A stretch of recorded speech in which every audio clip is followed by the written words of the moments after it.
તો આ ડ્રોન દ્રશ્યો પણ આપ જોઈ શકો છો। ચંડોળા તળાવ વિસ્તારના દ્રશ્યો છે, જ્યાં આસપાસ જે ગેરકાયદે દબાણો કરવામાં આવ્યા હતા તેના આ દ્રશ્યો।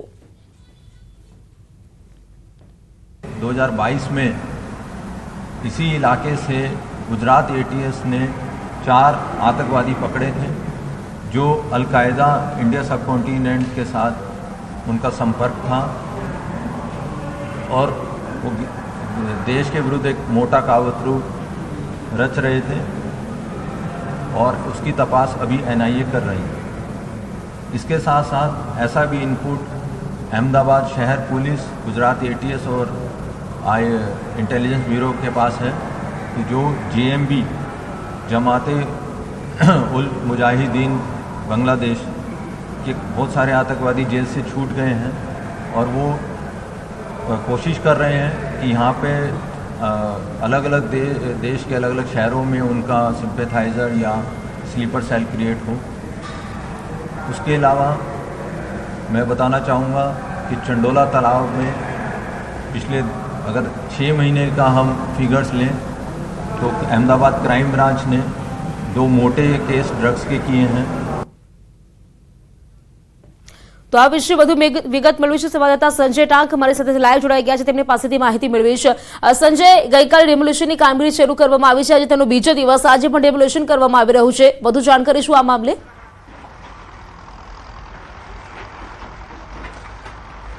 बिल्कुल प्रीति जी, अमदावाद में मिनी बांग्लादेश तरीके ओळखातो जे चंडोळा तळाव विस्तार है कि ज्यां गई काले पुलिस द्वारा जे छे ते अमदावाद म्युनिसिपल कॉर्पोरेशन ने साथे राखी अने जे पण बांग्लादेश थी जे घूसणखोरी करीने जे अमदावाद आवीने वसता होय तेवा गैरकायदेसर रीते अहींया जे वसवाट करता बांग्लादेशीओ अने तेओना जे રહેણાંક विस्तार होय के तेमना कोमर्शियल बांधकाम जे गैरकायदेसर बनावेला होय तो तेने तोड़ी पाडवा माटे ऑपरेशन क्लीन जे हाथ धरवामां आव्यो हतो ने आजे आ ऑपरेशन क्लीननो बीजो दिवस छे। हूँ सीधा दृश्य आपने बतावीश कि आजे फरी एकवार आ जे डिमोलिशननी कामगीरी शरू करवामां आवी छे। थोड़ा समय पहला ज आ कामगीरी जे छे ते शरू करवामां आवी छे।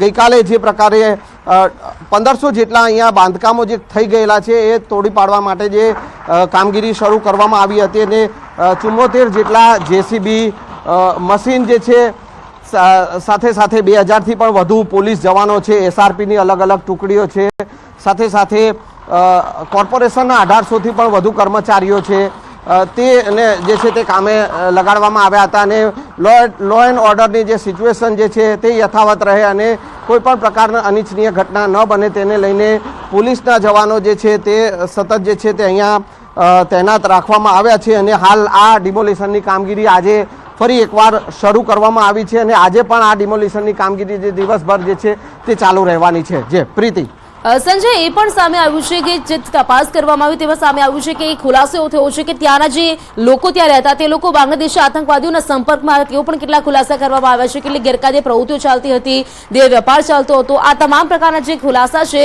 તે પોલીસ દ્વારા કરવામાં આવ્યા છે। સંજય,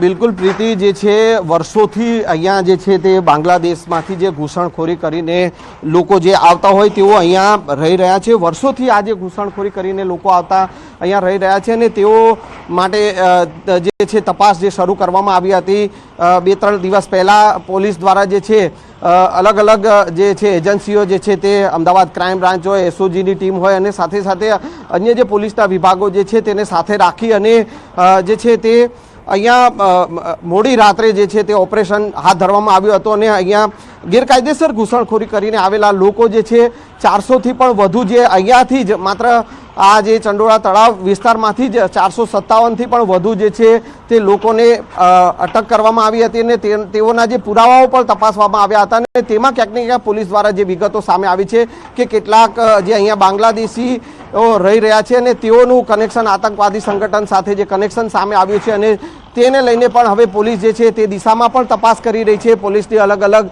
एजन्सीओ जे छे ते पण आ समग्र मामले तपास करी रही छे। साथे साथे जे अहींया चालती गैरकायदेसर प्रवृत्तिओनी जो बात करवामां आवे तो अहींया जे लल्लू बिहारी जे छे के तेनुं अहींया साम्राज्य हतुं तेने तोड़ी पाडवामां आव्युं छे। जे लल्लू बिहारी द्वारा जे તેણે ફાર્મ હાઉસ અહીંયા બનાવી દીધું હતું, સાથે સાથે અહીંયા જે ઇલીગલ કન્સ્ટ્રક્શન જે કરી અને અહીંયા જે પણ ઘૂસણખોરી કરીને લોકો આવતા હોય તો તેઓને અહીંયા આશરો જે આપવામાં આવતો હતો અને એ નિસ્તે નાબૂદ કરવામાં આવ્યું છે. જે બુલડોઝર જે ફરી રહ્યું છે તંત્રનું અને તેમાં આ જે ગેરકાયદેસર બાંધકામો જે છે તે તોડવાની કામગીરી કરવામાં આવી રહી છે. અને જે અહીંયા દેહ વેપારની વાત હોય કે પછી ડ્રગ્સના વેચાણની વાત હોય તેવા અનેક ખુલાસાઓ જે છે તે પોલીસ દ્વારા જે કરવામાં આવ્યા છે. ગેરકાયદેસર જે અહીંયા જે પ્રોપર્ટી જે સરકારી પ્રોપર્ટી જે છે તેને પર બાંધકામ કરીને પણ અહીંયા વેચાણ કરવામાં આવતું હતું તેવા અનેક ગેરકાયદેસર પ્રવૃત્તિઓ જે છે તેના પણ ખુલાસાઓ જે છે તે થયા છે. અને હવે આ તમામ જે ચંડોળા તળાવ વિસ્તારને ક્લીન કરવાની જે કામગીરી કરવામાં આવી રહી છે અને આ ઓપરેશન ક્લીનનો આજે બીજો દિવસ છે કે જ્યાં અત્યારે પણ આ કામગીરી શરૂ કરવામાં આવી છે અને આજે દિવસ દરમિયાન આ કામગીરી ચાલુ રહેવાની છે. જી સંજય, જે પ્રકારે આપે જણાવ્યું ત્યાં દેહ વેપાર ચાલતો હતો, સાથે જ વાત કરીએ તો ડ્રગ્સનો મુદ્દો પણ ત્યાંથી ત્યાં ડ્રગ્સનું પણ કેટલુંક જે વેચાણ વેપલું થતું હોય તેવું જોવા મળતું હતું. કેટલાક જે આતંકીઓ છે તેઓ ત્યાંના લોકોને ઓળખતા હતા, ત્યાંના જે બાંગ્લાદેશીઓ છે તેમને ઓળખતા હતા. તો ક્યાંક આ તમામ વસ્તુમાં કંઈક ચેઇન પણ હોઈ શકે છે આની પાછળ, કારણ કે ફક્ત એક વ્યક્તિ પાછળ તો આ વસ્તુ થઈ ન શકે. આ વિશે કોઈ તપાસ સામે આવી છે કે કેટલા લોકો આમાં સંકળાયેલા હતા તે વિશે શું સામે આવ્યું છે?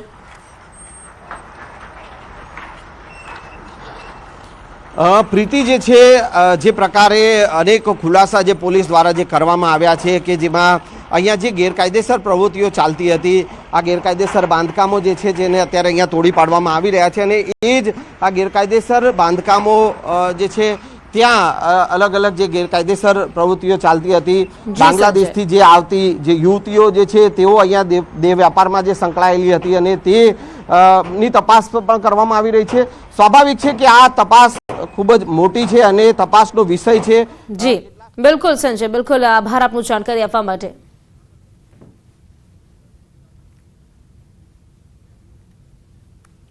તો રાજ્યમાં આજે પણ ગરમીનો પ્રકોપ યથાવત. 11 શહેરોમાં તાપમાન 40 ડિગ્રીને પાર કરી ગયું છે. રાજકોટમાં 44.9 ડિગ્રી તાપમાન સાથે સૌથી ગરમ શહેર રહ્યું છે. અમદાવાદમાં પણ નોંધાયું છે 44.8 ડિગ્રી તાપમાન. અમરેલીમાં 44.5 ડિગ્રી, ગાંધીનગરમાં 44 ડિગ્રી તાપમાન, જ્યારે સુરેન્દ્રનગરમાં 43.9 ડિગ્રી તાપમાન નોંધાયું છે. આ તરફ વડોદરામાં 42.4 ડિગ્રી, કેશોદમાં 42 ડિગ્રી તાપમાન નોંધાયું છે. તો ભાવનગર અને ડીસામાં તાપમાનનો પારો 41.6 ડિગ્રી પર પહોંચ્યો છે. તો રાજકોટ રાજ્યનું સૌથી ગરમ શહેર રહ્યું છે. રાજ્યમાં આજે પણ તાપનું તાંડવ યથાવત જોવા મળશે. લગભગ રાજ્યના 10 એવા જિલ્લાઓ છે જ્યાં તાપમાનનો પારો 40 ડિગ્રીને પાર કરી ગયો છે. અમદાવાદમાં ભગવાન જગન્નાથજીની રથયાત્રા પહેલા તૈયારીઓનો પ્રારંભ. અખાત્રીજના પાવન પર્વના દિવસે ત્રણેય રથની પૂજા સાધુ સંતો અને મહંતોની ઉપસ્થિતિમાં મંત્રોચ્ચાર સાથે રથની પૂજા કરવામાં આવશે. અમદાવાદમાં અષાઢી બીજના દિવસે ભગવાન જગન્નાથજીની રથયાત્રા નીકળે છે. ભગવાન જગન્નાથજીની 148મી રથયાત્રાને લઈને તૈયારીઓ પણ શરૂ કરી દેવાઈ છે.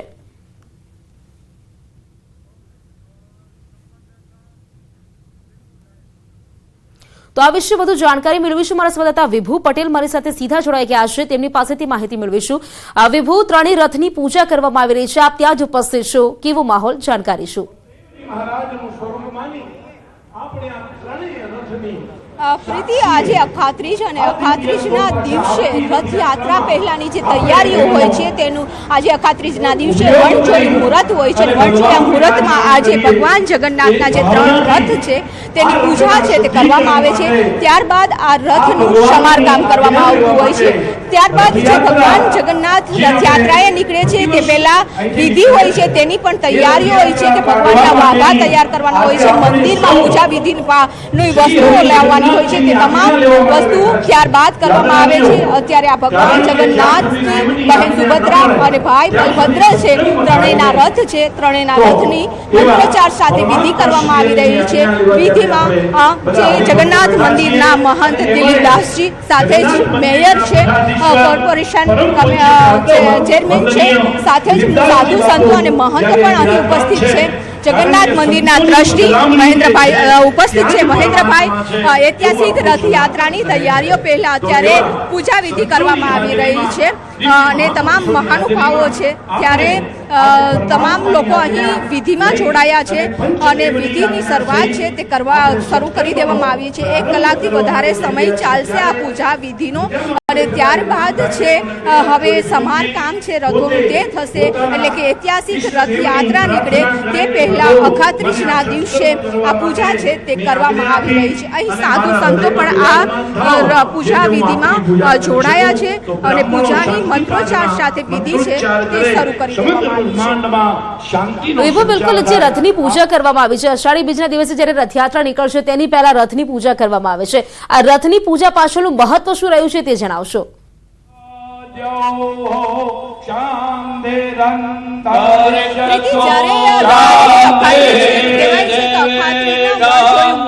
એટલે સારું કામ કરવા માટે કોઈ મુહૂર્તની રાહ છે તે જોતા હોય છે, પરંતુ અખાત્રીજનો દિવસ એવો છે કે એ દિવસે જે મુહૂર્ત કરી દેવામાં આવે તો સારું કામ, એટલે કે ભગવાન જગન્નાથ રથયાત્રાએ નીકળતા હોય છે, ભક્તોને દર્શન આપતા હોય છે, તે પહેલાની તૈયારીઓ છે તે 2 મહિના પહેલાથી કરી દેવામાં આવતી હોય છે. આજે અખાત્રીજના દિવસે વિશેષ મહત્વ છે કે આજે સારો દિવસ છે, વણજોયું મુહૂર્ત હોય છે અને આજે રથની પૂજા કરી દેવામાં આવે છે. ત્યારબાદ રથને શણગાર કરવામાં આવે છે, ત્યારબાદ ભગવાન જગન્નાથની જળયાત્રા નીકળે છે, ત્યારબાદ નેત્રોત્સવની વિધિ, એટલે એક પછી એક વિધિની તૈયારીઓ છે તે પણ આજ કરવામાં આવતી હોય છે. એટલે કે આજનો દિવસ ખૂબ જ સારો કહેવાય છે અને સારા દિવસે ભગવાન જગન્નાથની રથયાત્રા પહેલાની જે તૈયારીઓ હોય છે તેનું મુહૂર્ત કરવામાં આવે છે. બિલકુલ વિભુ, રથયાત્રાની શરૂઆત થાય ત્યારે કહી શકાય કે તેની શરૂઆતનો પાયો આજના દિવસથી કહી શકાય, કારણ કે રથની પૂજા આજથી કરવામાં આવે છે. આજના દિવસે ખાસ કયા કયા કાર્યક્રમોનું આયોજન મંદિર ખાતે કરવામાં આવ્યું છે?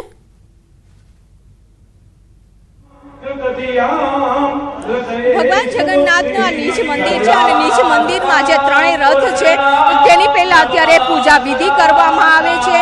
ચંદન યાત્રા પણ કહેવામાં આવે છે. ગરમી ખૂબ જ હોય છે ત્યારે ભગવાનને ચંદનનો લેપ પણ લગાવવામાં આવે છે કે જેનાથી ઠંડક રહે છે. આજે રથની પૂજા વિધિ કરવાનો છે આખો મહિમા છે તે રાખવામાં આવ્યો છે કે રથયાત્રા પહેલા 3 રથની એકદમ પૂજા કરી દેવામાં આવે છે. તમામ સામગ્રી લાવી દેવામાં આવી છે. મંત્રોચ્ચારની અત્યારે વિધિ છે તે ચાલી રહી છે. ત્યારબાદ જે 3 રથો છે તેની પણ આરતી ઉતારવામાં આવશે. મંદિરમાં પણ આરતી થશે. સાધુ સંતો અને આ ભક્તો છે તે આ વિધિમાં છે તે જોડાયા છે. આ વિધિનો લાવો લેવો પણ એક સૌભાગ્યની વાત હોય છે અને આ સૌભાગ્ય છે તે યજમાનોને મળ્યું છે કે ભગવાન જગન્નાથની રથયાત્રાની તૈયારીઓ છે તે કરવામાં આવતી હોય છે. પરંતુ તે પહેલા રથ ખૂબ જ મહત્વનો હોય છે. ભગવાન જગન્નાથ જ્યારે નગરચર્યાએ નીકળે છે ત્યારે રથમાં બિરાજમાન હોય છે અને એ રથને પણ આકર્ષક કલરથી શણગાર કરવામાં આવતો હોય છે. અત્યારે આ વિધિમાં તમામ લોકો જોડાયા છે. બિલકુલ વિભુ, આભાર આપનો અમારી સાથે જોડાવા માટે, માહિતી આપવા માટે.